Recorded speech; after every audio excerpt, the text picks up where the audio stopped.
الحمد لله الذي أنزل على عبده الكتاب ولم يجعل له عوجا قيما لينذر بأسا شديدا من لدنه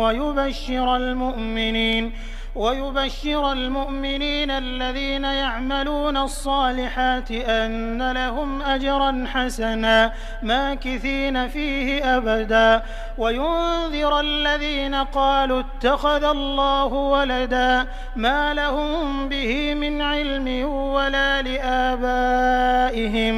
كبرت كلمة تخرج من أفواههم إن يقولون إلا كذبا فلعلك باخع نفسك على آثارهم إن لم يؤمنوا بهذا الحديث أسفا إنا جعلنا ما على الأرض زينة لها لنبلوهم أيهم أحسن